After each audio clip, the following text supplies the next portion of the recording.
नमस्कार मैत्रिणींनो, स्वागत आहे तुमचं सिलाई वर्ड मराठी या आपल्या यूट्यूब चॅनलवरती। आजच्या आपल्या व्हिडिओमध्ये आपण हळदीसाठी स्पेशल किंवा मायरा स्पेशल परकर पोलक्याची कटिंग आणि स्टिचिंग कशी करायची ते पाहणार आहोत। तर इथे येलो कलरची खणाची साडी घेतलेली आहे मी आणि पोलक्यासाठी इथे ब्रॉकेटचं फॅब्रिक घेतलं आहे। साधारण 2.5 मीटर अस्तर घेतलं आहे येलो कलरचं आणि 1 मीटर अस्तर पिंक कलरचं। चोळीसाठी इथे फॅब्रिक 4 फोल्डमध्ये ठेवलं। चोळीची तयार उंची आपल्याला साधारण 18 ते 19 इंच ठेवायची आहे। 18 इंच तयार ठेवायची, 19 इंचावरती मार्किंग केलं आणि आता आपल्याला सरळ रेष आखून घ्यायची। त्याचबरोबर जी खालची बाजू आहे तिथे जे फॅब्रिक आहे, जे तिरकं आहे ते देखील आपल्याला कट करायचं आहे। दाखवल्याप्रमाणे सरळ रेष वरच्या बाजूला आखून घ्यायची। फॅब्रिक 4 फोल्डमध्ये आहे, माझ्याकडची बाजू बंद बाजू आहे। 5.5 इंच शोल्डरसाठी मी मार्किंग केलेलं आहे। तिथूनच खाली 6 इंचावरती आपल्याला आमोलसाठी मार्किंग करायचं आणि या चोळीसाठी साधारण तुम्हाला 1.25 ते 1.5 मीटर फॅब्रिक लागणार आहे। चेस्टसाठी 8 इंचावरती मार्किंग करून घ्यायचं आहे, प्लस त्याच्यामध्ये 2 इंच जे आहे मार्जिन ॲड करायची। तुमच्या मुलीची जी पण चेस्ट असेल भागिले 4 करून 2 इंच मार्जिन ॲड करायची। तिथूनच खाली 5.5 इंचावरती वेस्टसाठी मार्किंग करायचं। तर वेस्टसाठी इथे 7.5 इंचावरती मी मार्किंग करून घेणार आहे।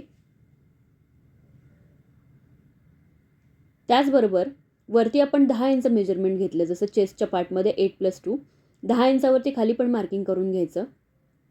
सेम 2-2 इंच मार्जिन ॲड करायचे आहे। आता खालच्या बाजूला इथे काय करायचं आहे, जो तुमचं हिपचं मेजरमेंट असेल मुलीचं ते घ्यायचं आहे। साधारण सेम तुम्ही चेस्टचा जेवढा पार्ट घेतला तेवढंच खाली घेतलं तरी चालेल। तर साधारण इथे मी 9.5 इंचावरती मार्किंग करून घेणार आहे। 9.5 ते 10 इंचावरती तिन्ही पॉईंट्स कनेक्ट करून घ्यायचे, प्लस मार्जिनचा पॉईंट जो आहे तो ॲड करून घ्यायचा। त्यानंतर फ्रंट आमोलसाठी 1 इंच आणि बॅक आमोलसाठी तुम्हाला 1.5 इंचावरती मार्किंग करायचं। जेवढं तुम्ही मेन फॅब्रिक घेतलं तेवढंच तुम्हाला अस्तरचं फॅब्रिक देखील लागणार आहे। आणि या ड्रेसमध्ये आपण स्लीव्ज जे आहेत ते पफ स्लीव्ज लावणार आहोत शॉर्टमध्ये, त्यामुळे आपण इथे शोल्डर 5.5 इंच घेतला आहे। स्लीव्ज लावणार नसेल तर 6 इंच शोल्डर घ्यायचं आहे। गळा रुंदी 2.5 इंच घ्यायची आहे।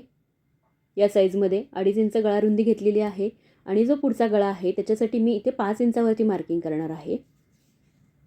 4.5 इंचाचा गळा जो आहे ते तयार होणार आहे आपला। हे पहा, मार्किंग करून आपल्याला इथे चौकोन जो आहे आखून घ्यायचा आहे।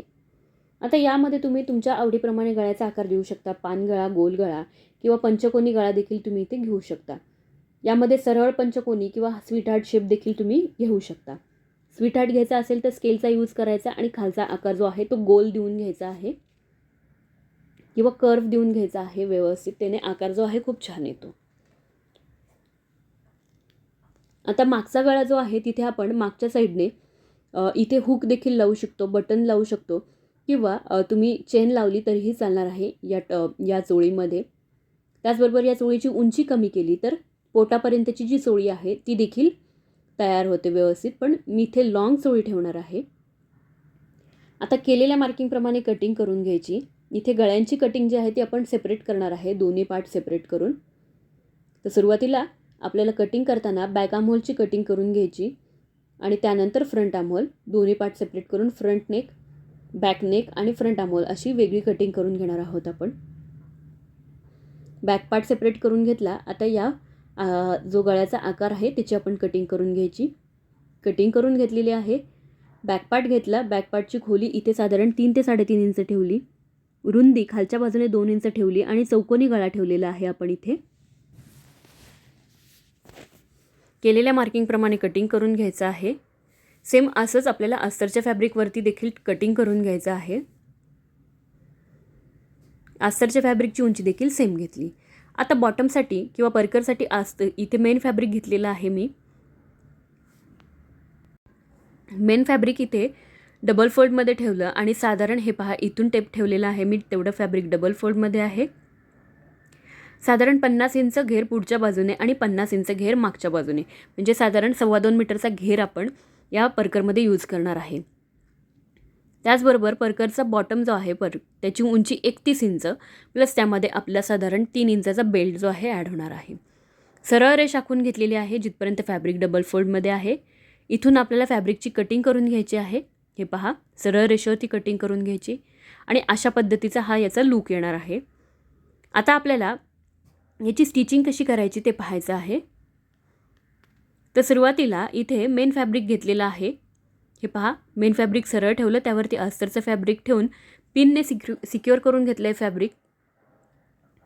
हे पहा सेम. त्यानंतर आपल्याला गळ्याचा जो भाग आहे तो स्टिच करून घ्यायचा आहे. गळ्याचा भाग मी स्टिच करून घेतला, व्यवस्थित छोटे छोटे कट्स करून घेतले. आता हे फॅब्रिक सरळ बाजूला करून घ्यायचं. फॅब्रिक सरळ बाजूला करून घेतलेलं आहे. गळ्याभोवती टॉप स्टिचेस करून साईडने अस्तर जे आहे ते स्टिच करून घ्यायचं. फ्रंट नेक जो आहे त्यातलं एक्स्ट्रा फॅब्रिक आपण कट करून टाकणार आहोत. छोटे छोटे कट्स करायचे आहेत गळ्याच्या आतल्या बाजूने, शिलाई कट होणार नाही अशा पद्धतीने. त्यानंतर स्लीव्जसाठी 9.5 इंचावरती फॅब्रिक 4 फोल्डमध्ये घेतलं. 3 इंचावरती सेंटरच्या बाजूने मार्किंग करून घेतलं पफसाठी. त्यानंतर आता स्लीव्जचा आकार देऊन घ्यायचा. ओपन साईडने साधारण 2.5 इंचावरती मार्किंग केलं मी. आणि इथून आपण स्लीव्जचं जे आहे मेजरमेंट घ्यायचं. जी तुमची रेग्युलर स्लीव्जची साईज असेल त्याच्यापेक्षा तुम्हाला 3 ते 4 इंच फॅब्रिक एक्स्ट्रा घ्यायचं. ह्या बाजूने मी 5 इंचावरती मार्किंग केलं असं. आणि इथे एवढ्या भागामध्ये उंची जी आहे स्लीव्जची मी वाढवून घेतलेली आहे. मेन फॅब्रिकवरती कटिंग करून घेतली. अस्तरच्या फॅब्रिकची कटिंग झाली. अस्तरचं फॅब्रिक अटॅच करून घ्यायचं. त्यानंतर अशा छोट्या छोट्या चुन्या घेत बॉटम साईडच्या चुन्यांचं डायरेक्शन एका बाजूला आणि दुसऱ्या बाजूचं चुन्यांचं डायरेक्शन विरुद्ध बाजूला असं करत आपल्याला स्लीव्ज तयार करून घ्यायच्या. अस्तर अटॅच करून घेतलं. आता हा जो आहे बॅक पार्ट आहे. बॅक पार्ट घेतला. सेंटरच्या बाजूने बॅक पार्ट डबल फोल्डमध्ये करून घ्यायचा व्यवस्थित. आता इथे आपल्याला काय करायचं आहे, सेंटर जो आहे याचा मेजर करायचा. तर व्यवस्थित इथे मार्किंग करून घेणार आहोत आपण. हे पहा, चॉकच्या मदतीने मार्किंग करायचं. आता इथे तुम्ही काय करू शकता, या पार्टमध्ये ही मार्किंग करणं इतकं गरजेचं का आहे तर तुम्ही इथे झिप अटॅच करू शकता. दुसरी गोष्ट, त्यामध्ये तुम्ही बटन्स अटॅच करू शकता किंवा हुक देखील लावू शकता. तर याकरता सेंटर होणं गरजेचं आहे, त्यामुळे मार्किंग करायचं. झिप लावायची असेल तर अशा पद्धतीची स्ट्रीप जी आहे ती लावून इथे झिप अटॅच करायची. स्लीव्ज मी रेडी करून घेतल्या व्यवस्थित. त्यानंतर दोन्ही जे नेकचे पॅटर्न होते ते रेडी करून घेतले. दोन्ही पार्ट्सला आपण इथे शोल्डर फिटिंग करून घेतली. बॅक साईडने आपण बटन आणि काजे बटन याकरता व्यवस्थित 2 स्ट्रीप ज्या आहेत अटॅच करून घेतलेल्या आहेत बटन आणि काजे करण्यासाठी.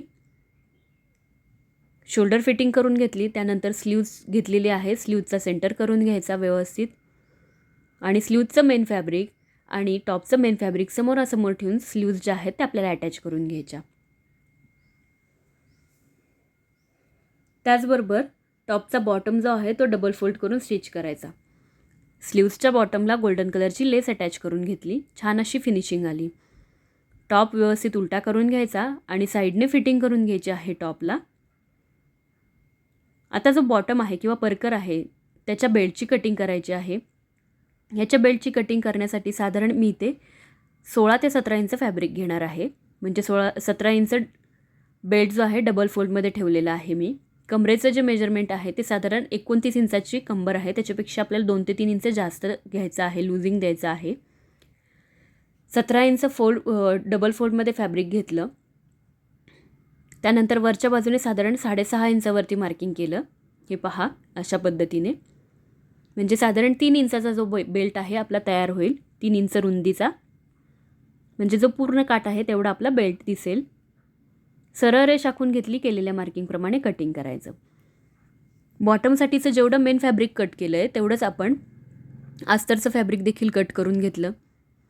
आता अस्तरचं फॅब्रिक खाली ठेवून आपल्याला मेन फॅब्रिक त्याच्या वरती ठेवून वरच्या बाजूने अस्तर जे आहे व्यवस्थित अटॅच करून घ्यायचं आहे. हे पहा, बेल्टला देखील तुम्ही अस्तर अटॅच करून घेऊ शकता. अस्तर अटॅच करून घेतलं. 3 इंच फॅब्रिक इथे डबल फोल्ड करून घेतलं. त्यानंतर बेल्ट डबल फोल्ड करून घेतलेला आहे साईडने व्यवस्थित. बेल्ट मी उलटा ठेवलेला आहे, फॅब्रिक खालचं सरळ ठेवलं. अशा पद्धतीने आपला बेल्ट लागणार आहे. आता आपल्याला व्यवस्थित अशा छोट्या छोट्या चुन्या घ्यायच्या आहेत, साधारण 1 ते 1.5 इंचाच्या. तुम्हाला हव्या तर तुम्ही जास्त रुंदीच्या पण घेऊ शकता. सर्व प्लेट्सचं डायरेक्शन एका बाजूने ठेवून हे फॅब्रिक इथे अटॅच करून घ्यायचं आहे. एवढ्या बेल्टमध्ये आपल्याला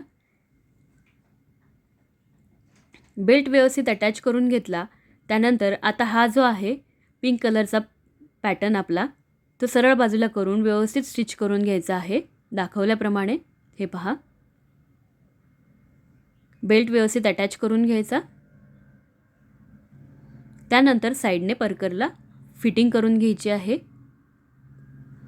तर बघा मैत्रिणींनो, सुंदर असं परकर पोलकं जे आहे ते तयार झालेलं आहे. व्हिडिओ कसा वाटला हे कमेंट्स करून नक्की कळवा. चॅनलला लाईक करा, शेअर करा आणि सबस्क्राईब करा.